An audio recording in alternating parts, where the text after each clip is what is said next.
Kayak apa pinternya Quran? Nah ini sayangnya yang hafal baru 4. Padahal saya satu mobil saja tadi hafal berapa Gus? Pakai satu mobil. Karena pondok saya memang pondok takfir. Jadi yang derekno saya banyak yang hafal. Jadi satu kelas kalah dengan satu mobil. Supir saya hafal Quran, penderek saya hafal Quran, yang bawakan tas ya. Oh kalah jauh tetap. Yang itu kiai tidak hafal Quran. Iya, memang pondok saya pondok takfir karena memang pondok takfir. Jadi seperti itulah. Masa kamu menyarankan orang tidak sopan? Tidak mungkin kan. Masa kita ngajari santri-santri gak sopan? Tidak mungkin. Tapi kalau kamu ajari sopan, khusus yang cantik, ketemu lelaki yang seperti itu, akibatnya fayat oma alladzi fi qalbihi marad. Makanya di sarah-sarah atau di tafsir-tafsir sampai ada penjelasan wa yusannu lil marati takhlidu sautiha. Perempuan disunatkan menebalkan suara untuk menghilangkan rasa apa? Syahwat lelaki tadi. Terus paling enggak misalnya enggak mau nebalkan ya judes. Misalnya ketemu Pak Wahid, Mbak apa yang di? Gak urusanmu. Oh, aku mesti langsung lali. Tapi nak jawab, badhe napa ngersakno napa nggih kula tak derekno jenengan riyen. Wah, bahaya. Padahal maksudnya derekno iku ya mata pelajaran, ndak ada hubungannya dengan mau dinikah. Tetap muni naudzubillah lah kalau itu. Nah, itu fikih. Nah, saya cerita sedikit tentang kenapa fikih itu harus ada dan selalu ada khilaf. Karena itu masalah furu'iyah, apa? Saya beri contoh, ini kitab Minhajut Thalibin. Dan saya punya catatannya banyak. Oh, sampai gini, sampai sarah-sarahnya punya. Terus catatannya ya banyak. Saya bangun tidur saja bisa, saking seringnya belajar. Dan saya alhamdulillah tidak punya masalah ingatan, jadi kadang banyak guru punya masalah apa? Ingatan. Tapi tidak perlu dianggap harus kemana gitu, ke rumah sakit apa, tidak perlu, nggak ingat. Misalnya sampai tak kasih tahu, siapa paling pintar jagomu tak bedaan. Yang namanya sujud misalnya. Sujud itu apa coba? Secara lughat. Wat ul jabha alal ardi. Sehingga Imam Rafi'i berpikir sujud itu asal ada watul jabha alal ardi ya sah adanya. Dan beliau mengklaim, ini saksinya Pak Khairuddin ini, wasabe as-sujud wa aqalluhu mubasyaratu ba'di jabati musallahu. Ya.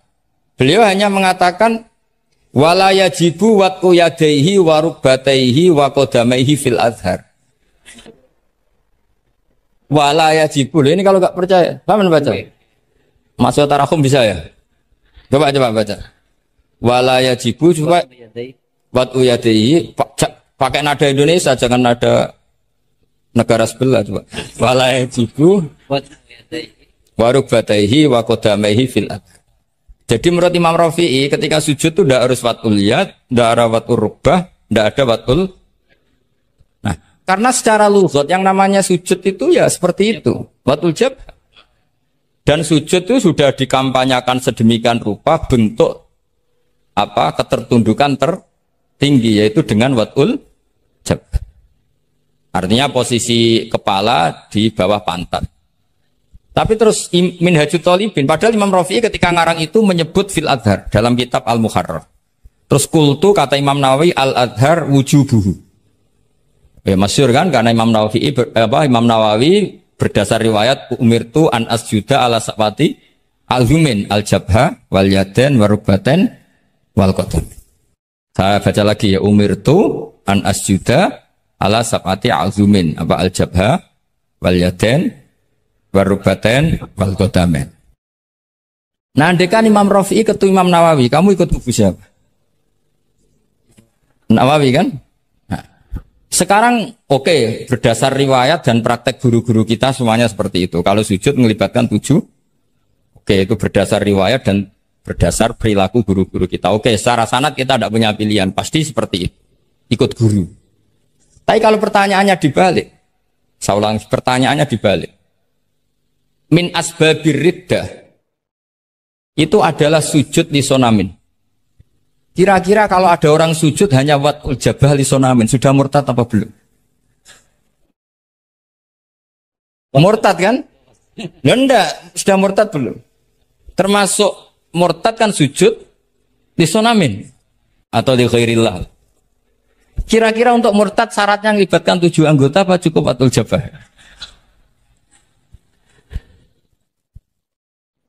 Untuk sah menjadi murtad. Nggak, misalnya kamu, jangan kamu lah, kamu potongan tidak mungkin murtad, insya Allah lah.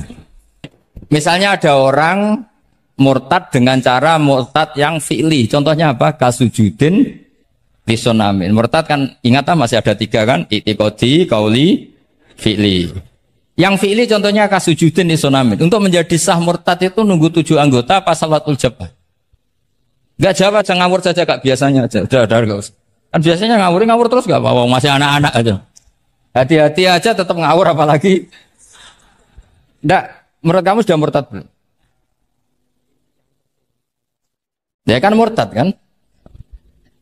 Artinya kalau itu sah untuk menjadi murtad, harusnya juga sah untuk menjadi sujud. Karena sama-sama simbol. Sujud watul jabah fakot ya simbol takzim ke Allah setinggi-tingginya. Kenapa menjadi murtad? Karena ini simbol hormat kepada sonam setinggi. Sehingga Imam Rafi'i berpendapat sujud itu tidak harus melibatkan anggota 7. Ya kira-kira gitu lagi. Makanya tadi saya juga matur Mas Hasan. Piye bukan nyamu lah, guru keduren. Mau coba fikih orang no khilaf itu fikih apa? Fikih ben seru itu harus ada khilaf. Ya ini sama yang baca supaya jadi seksi. Kalau menurut Imam Rafi'i enggak ya harus jadi wala yajibu ini. Enggak akan keliru. Tadi kan sudah tak baca. Wala yajibu watmu yadayhi wa rukbatayhi wa qadamaihi fil adhar. Qultu al-adhar wujubuhu. Ya, sama-sama bilang al-adhar. Imam Rafi'i bilang tidak wajib al-adhar. Imam Nawawi bilang wajib ya al-adhar. Kamu partai ditutup wallahu a'lam. Oh.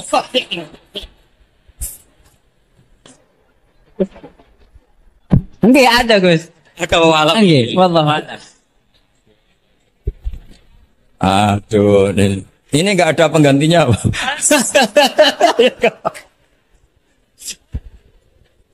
Jadi fikih itu menginduk ke usul fikih. Tapi usul fikih sendiri itu kalau tidak ngerti fikih jadi itu jadi liar. Karena khayalnya lebih tinggi. Makanya banyak orang yang pengagum usul fikih itu jadi liberal karena terus terlalu banyak khayal. Maka pondok-pondok itu harus ada fikih dan ada usul. Saya beri contoh liar itu begini misalnya. Maqasidus syariah itu kan bisa subjektif. Sehingga Imam Syafi'i itu yang kritik man istahsana faqad syarra'a. Orang yang sering berpikir istihsan faqad syarra'a, maka dia mau berpikir bikin syariat tandingan. Misalnya gini, saya ini kiai yang suka tirakat. Karena dulu misalnya mondoknya itu suka tirakat. Terus santrinya diwajibkan puasa setahun atau diwajibkan nggak boleh makan nasi. Itu bikin syariat tandingan. Karena apa? Tahrimu malam yahrum. Mengharamkan sesuatu yang tidak haram. Atau mewajibkan ijabu malam yajib. Itu termasuk kriminal cara Sulam Taufik. Loh iya, bahkan Sulam Taufik mengebabkan itu di bab riddah. Saya ini sudah tak toleransi, temu tak tulis minal kabair. Kalau di Sulam Taufik dimasukkan bab riddah. Karena ijabu malam yajib berarti bikin syariat. Atau tahrimu malam yakhrum juga artinya bikin.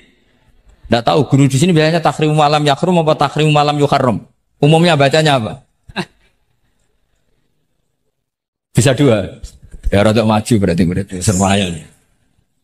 Nah, tapi kamu tidak bisa menyalahkan kiai-kiai yang mengharuskan muridnya tirakat karena itu cara untuk kasrus syahwah misalnya, untuk memecah syahwat. Tapi tetap saja nggak boleh mewajibkan karena nanti ada syariat tandingan. Nggak boleh. Syariat ini sudah sempurna, nggak boleh ada syariat baru. Yaitu disebut ijabu malam yajib atau tahrimu malam yakhrum. Maka kata Mbah Mun, resikonya jadi kiai ngalim. Mbah Mun sering guyon gitu. Aku kiai ngalim jadi ribet. Apa ngaramno rokok sing darani halal yo akeh. Di halal no cah cilik-cilik. Rokok. Jadi kiai itu kan lebih tunduk ke konstitusi ilmu. Ribet. Misalnya begini, sampai tak bedai. Assalamualaikum ketika salam. Itu yang wajib salam pertama apa salam kedua? Pertama. Itu wajib niat mufarokoh apa niat menghabisi sholat atau mengakhiri sholat apa enggak perlu niat? Nah, mesti ulama berdebat. Karena ketika Allahu Akbar bisa Allahu Akbar demo, bisa Allahu Akbar niat sholat. Maka untuk membedakan, lo kan bisa aja kan? Demo itu udah harus berontak enggak? Misalnya kamu ngerti perempuan yang kamu cintai, ternyata omongan Pak Guru Khairuddin kan Allahu Akbar, guru kok ngono kan gitu kan. Nah, untuk membedakan itu, kalau untuk sholat atau untuk takjub diharuskan niat Allahu Akbar.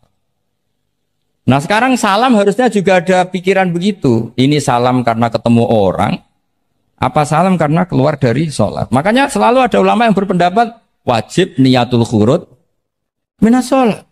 Karena logikanya kalau Allahu Akbar wajib niat sholat untuk membedakan Allahu Akbar yang wiridan, Allahu Akbar yang takjub, Allahu Akbar yang demo, untuk membedakan itu semua niat. Salam juga gitu, salam mubalek, salam kenalan, salam apa.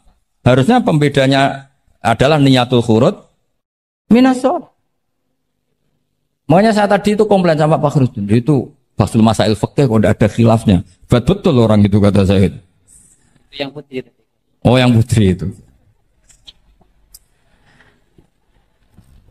Nah, jadi apa?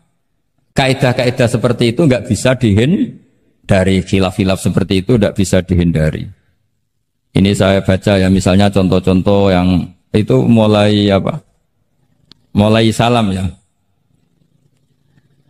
Nah, jadi pilihan-pilihan itu, misalnya di salam mana jasa anha, terus asani asyar assalam wa aqalu assalamualaikum wal aso jawa qultu al aso al mansur wa annahu la tajibu niyatul khurud. Jadi ada yang bilang tidak wajib, mesti artinya ada yang bilang wajib. Karena, nah, jadi nggak ada pilihan. Setelah ada pembanding itu udah ada. Sekarang begini lagi. Ini yang ulama kadang-kadang ya nyuwun sewu, andekan kita ulama itu kadang ra cocok, tapi cocok ra cocok. Ya harus didengar ini ngaji. Fikih kadang ya sembrono, tapi kok cuma ngono kualat. Saya ngomong aku wae. Nak darani iktidal, menamai iktidal itu ruknun qasirun ghairu maksud. Julus benas sajdatain atau jalsah, ruknun qasir ghairu. Itu banyak ahli hadis yang komplain. Ini ngawur betul fuqaha itu. Wong rukun kok ghairu maksud. Dan mereka berani bilang itu rukun sing ghairu maksud. Kusida lil fasli, hanya dimaksudkan untuk pemisah. Itu kan yo mangkelno wong rukun kok ghairu. Ternyata ulama itu punya niat begini. Setelah dikatakan ruknun qasir, maka jangan ada pesaing. Yaitu ukurannya apa? Julus jalsah benas sajdatain enggak boleh lebih lama ketimbang tasyahud akhir. Tasyahud awal sunat bu, jangan ngaji ora khatam. Tasyahud akhir apa awal? Akhir, berarti sabtu lisan pinter lah, pinter. Iktidal juga ruknun qasirun, maka enggak boleh lamanya menandingi qiyam lil Fatihah. Ya, sudah jelas ya. Yang jalsah benas sajdatain enggak boleh menyaingi tasyahud akhir, yang iktidal enggak boleh menyaingi qiyam lil Fatih.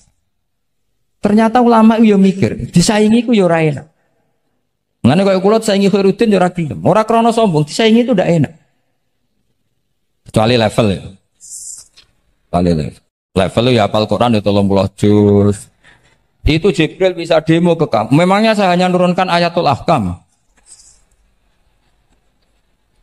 Enak saja milik. Memangnya selain ayatul ahkam enggak menarik. Itu kalian semua pasti berhadapan dengan Jibril. Coba Jibril nurunkan semuanya apa hanya ayatul ahkam? Kalau saya ketemu kan aman.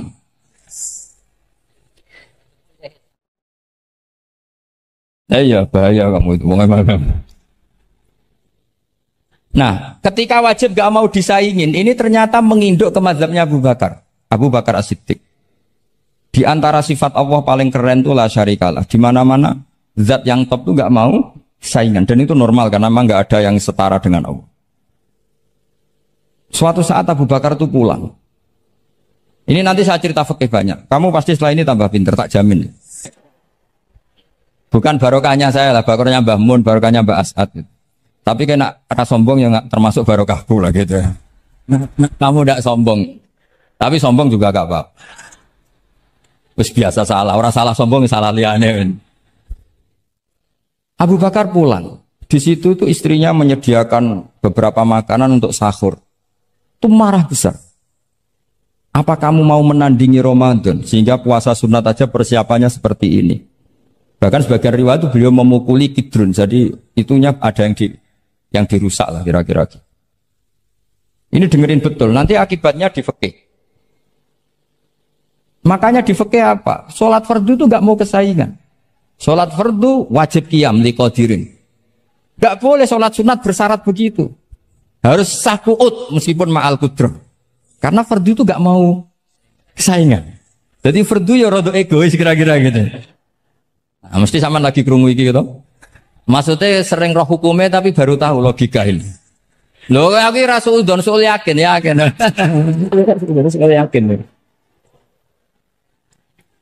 Karena fardu itu nggak mau.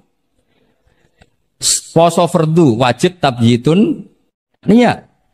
Nginep no niat mulai malam. Poso sunat tidak. Ketemu jam 9 kamu belum makan, belum ada dukhulu syai'in fi jawfika. Terus niat puasa sah enggak? Sah. Ada bedanya enggak fardu sama sunat? Ada. Salat fardu wajib itmam. Puasa wajib itmam. Puasa sunat amiru nafsi. Wah, puasa sunat bojo lagi apian bisa kamu batalkan. Tapi nak puasa fardu, oh sanksinya berat. Itquraqobatin sampai ya siamu sehari ini apa? Mutatabi'an. Terakhir itamu sitina. Tapi kalau puasa sunat amiru nafsi, kamu terus monggo, ndak terus intinya fardu itu enggak mau disaingin. Berarti fardu egois kata saya. Nah, Abu Bakar sampai begitu. Ono wong poso sunat kok sampai nyiapno buka, nyiapno sahur ku marah. Bahkan marahnya enggak sekedar di hukumnya, di perlakuannya. Kamu itu memperlakukan puasa sunat aja kok kayak memperlakukan fardu. Hanya di menunya, di persiapannya. Dan ternyata Imam Syafi'i benar, ternyata di hukumnya juga harus beda. Misalnya tadi, qiyamul qadir fil fardi wajib qiyam. Tapi kalau sholat sunat, boleh qu'ud walau ma'al qudrah alal qiyam. Jadi ini ulama. Ini perpaduan usul fikih dan fikih. Jadi fardu itu ya agak angkuh lah kira-kira gitu. Angkuh itu kalau baik namanya izzatun nafs. Memang harus beda. Lah di sini, sholat pakai pakaian resmi begini itu bagus. Pakai jubah, kamis, atau pakai hem, pakai sarung itu bagus. Tapi andaikan Nabi selalu sholat demikian, itu bahaya. Saya ulang lagi bahaya. Bahaya bagi syariat ini. Ini saya niat ngajarin gurunya, bukan anak-anak. Suatu saat Jabir bin Abdillah, kalau kamu baca lihat di bab sholat di Bukhari atau di Kitabul Ilmi ilmu fi sholat maksudnya. Itu Jabir bin Abdillah itu pernah datang ke masjid pakai gamis, pakai baju resmi, imamahnya dicopok, kamisnya dicopok, semua dicopot terus sholat hanya pakai sarung tok, izarin wahid, terus akidan torofaihi ala atikihi. Ini kayak orang sarung satu di akidan torofaihi ala atiki terus sholat. Geger sahabat tabiin, kan ini era tabiin, geger tabiin. Ungzur ila sahibi Rasulullah, lihat tuh sahabatnya Nabi. Sholat ke model kayak gitu. Ketika Pak Khairuddin sudah sholat dengan segala penampilan, jubahan, terus pakai imamah, dehem dari belakang, orang minggir semua sudah top lah pokoknya, sudah top pokoknya. Ini sahabatnya Nabi. Terus ketika sahabat mulai dan nyun sewu, beliau ngendikannya agak kasar. Saya melakukan ini, saya cek nanti di Bukhari. Kalau ada Bukhari juz 1 ambilkan, nanti bacakan. Apa cukup nanti tanya gurunya? Tanya saja nanti ya. Kalau 5 menit menemukan berarti dia sudah paham. Kalau ngasih waktu 1 hari masih cari-cari berarti. Ukurannya gampang. Kalau saya setengah menit langsung ketemu. Nanti ya cukup gurunya ya. Nanti kasihkan. Kalau bilang besok berarti belum tahu. Tapi kalau 5 menit kok ketemu ya sudah lumayan. Kata Jabir bin Abdillah, saya melakukan ini liyaroni al-ahmak misluk. Keras sekali. Saya melakukan ini supaya orang ahmak kayak kamu itu tahu. Ahmak itu terjemahnya nggak usah diterjemah. Ya pelai jahil atau teman akrabnya apa? Jahil yang agak kebablasan itu namanya apa? Ahmak. Jahil yang ya sudah seperti itu. Ternyata itu berkahnya Masya Allah sampai sekarang. Beliau terus ngendikan, ra'aitu Rasulullah sallallahu alaihi wasallam yusolli hakadha aqidan tarafai izari ala atik. Andai kan itu nggak pernah dilakukan seorang sahabat yang bersaksi Rasulullah pernah melakukan itu, maka kita akan menganggap sholat jubahan resmi seperti itu menjadi syarat sah. Pakai hem seperti ini resmi menjadi syarat sah. Barokahnya itu diketahui, oh yang paling pokok itu satrul aurah, yaitu mabena surah warubah. Jadi tidak konsisten itu kadang penting untuk menjaga varian hukum. Loh, Nabi itu nggak pernah terawih. Andai kan Nabi terawih terus, maka akan dikira terawih itu wajib. Nah barokahnya nggak pernah terawih, itu kamu bisa nggak terawih kan gitu. Maksudnya ya boleh nggak terawih. Ya kalau nanti pengurus mewajibkan, carikan takbir sulam taufik ijabu malam. Bisa masalah besar itu. Dah. Ini cerita ilmu, dah cerita perilaku, dah. Ini cerita ilmu, dah cerita apa? Perilaku. Pak. Jelas kan? Jadi kadang seperti itu penting. Sholat itu ada waktunya. Sekali waktunya habis, normalnya sudah tidak wajib. Ya enggak? Kamu mau sekolah, selesainya jam 12, kamu bangun setengah 1. Harus sekolah apa enggak usah? Karena momen sekali kelewat kan? Nggak bisa diulang kan? Normalnya sholat qadha itu tidak wajib, normalnya. Karena momen waktunya sudah habis. Dan qadha normalnya juga nyuwun sewu haram. Normalnya. Tapi berhubung Pak sering qadha terus bilang nggak haram kan? Karena yang qadha bukan hanya santrinya, tapi apa? Gurunya. Tapi nyuwun sewu, Nabi itu tahu ditakdir qadha. Saya tidak bilang Nabi qadha, ditakdir qadha. Ini bedanya Nabi dengan kamu. Nabi pernah ditakdir qadha. Dan nyatanya Nabi tetap sholat. Akhirnya jadi syariat qadha itu tetap. Andai kan Nabi tidak pernah qadha, maka orang cara berpikir waktunya kan sudah habis. Pasti malaikat bagian nyatet sudah gak ada. Lalu apa sholat? Wong sing nyatet wis tutup buku kan? Karena logika waktu itu kalau momennya kelewat ya sudah normalnya. Tapi agama ini tidak seperti itu. Berhubung Nabi pas qadha juga sholat. Itu kayaknya juga jamaah ya. Wah itu yang ribet itu. Ya kan jamaah kan itu. Jamaah kan? Wah aku nak bawa praktekno ning pondok. Ya ribet. Separuh pondok qadha terus dimami Khairuddin sing qomat wahid. Wah. Perkara kan? Nah barokahnya ngerti kunut itu sunat, pura-pura ndak kunut. Akhirnya kayak orang baik kan, yaitu mau melakukan sholat duha. Ini sedang sholat duha. Iya, akhirnya guru saya sedang sholat duha. Itu husnudon yang goblok. Di bab zakat juga sama. Ukuran wajib itu apa? Akhdzahal imamu qahron atau la yuqta'u yadu sariki. Dan kita tambah pinter. Tetap goblok ya ora apa-apa zaman akhir, tapi kita tak pinterno sithik. Ketika seseorang diputuskan wajib zakat, kok tidak mau zakat? Efek hukumnya apa? Akhdzahal imamu qahron, imam boleh ngambil paksa. Atau kalau mustahik itu nyuri dengan kadar yang memang jatahnya la tuqta'u yadu. Mergo ana syubhatul milki.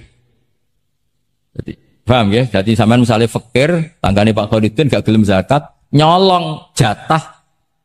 Andaikan dia lomo mustahik kamu itu dapat sekian. Itu nggak boleh dipotong tangannya karena kamu ngambil jatah. Jadi sekali diputuskan wajib itu punya akibat akhdahal imamu qahron atau la tuqta'u yadu sari. Jadi itu fikih. Jadi fikih itu konsisten. Nah, sekarang yang dikatakan fikih itu ainut ta'ah apa shawab, apa hak. Nah, itu yang ulama berdebat.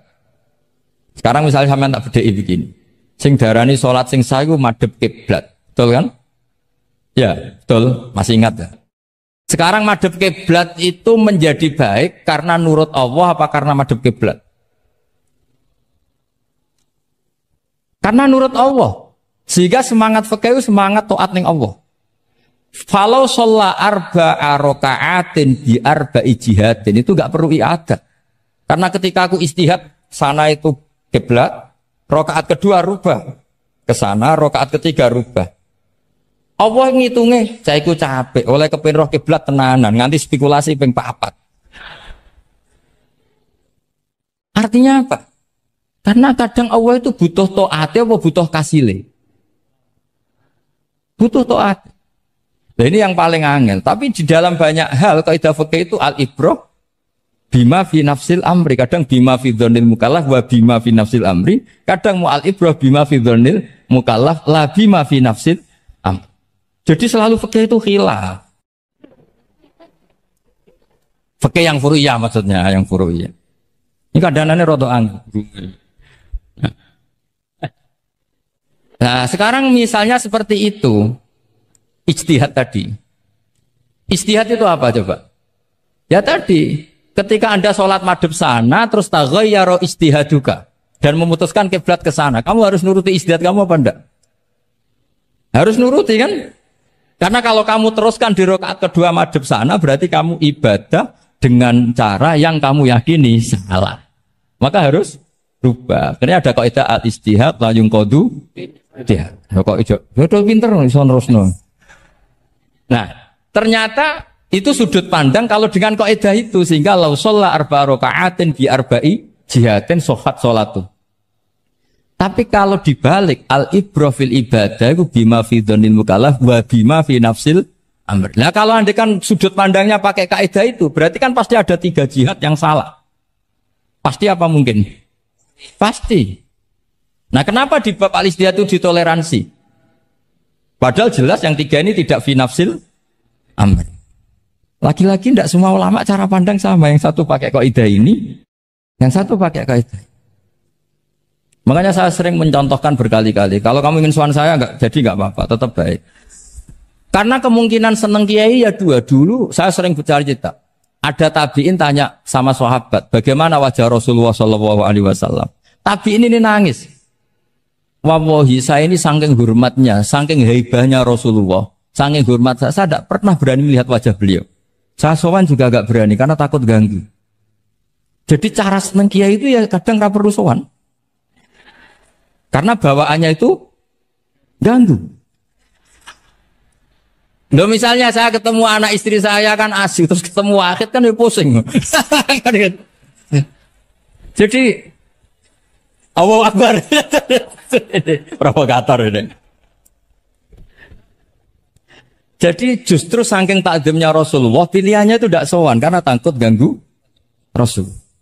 Ada sahabat yang pilihannya sowan. Yang jenenge seneng ya sowan. Tapi kalau dibalik, jenenge seneng ya aja ganggu, ayo milih ndi. Ini 2 madzhab yang sama-sama kuat. Jenenge seneng ya sowan, jenenge seneng ya aja ganggu. Ayo milih mana? Ada 2 pendapat. Kenapa Anda begitu yakin dengan satu pendapat? Di furu'iyah, saya ulang lagi di furu'iyah. Ya, bukannya maklum nanti itu. Jadi tidak gampang. Jadi, lah itulah yang jadi analisis usul fikih. Jadi semuanya itu ada analisis. Saya ulang lagi, semuanya itu ada. Yang jelas itu di antara pantangan Islam itu ijabu malam yajib dan tahrimu malam yahrum. Karena manis tahsana faqad syarra'a. Dan Allah itu gak suka ada syariat tandingan, itu gak suka. Karena bahaya kalau semua orang istihsan, bahaya. Saya pernah ini cerita nyata.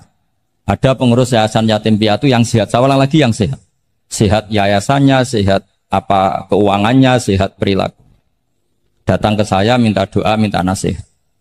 Normalnya kan saya puji, tapi saya dingin saja. Saya bilang yayasan yatim piatu itu bagus, tapi lebih bagus lagi kalau dibiarkan. Karena anak-anak yatim ini kan milik keluarga. Setelah bapaknya mati, biasanya mbahnya ngerawat, Pak D, Pak Leknya rawat. Nah, dengan kamu ambil ke yayasan itu, dia tercerabut dari keluarga. Satu, Anda jangan merasa perilaku Anda atau solusi Anda atau amal Anda lebih baik. Bisa saja kalau di keluarga lebih. Tak beri contoh, anak yatim di kampung saya ini gendut-gendut karena dulu Pak D, Pak Leknya, mbahnya tidak pati sayang, barokah yatim sayangnya berlipat. Terus kedua, barokahnya di rumah makannya bebas. Kalau di yayasan kan harus pakai jam. Mana seneng cah cilik makan di jam. Jadi biar, ya nah ini lagi-lagi khilaf.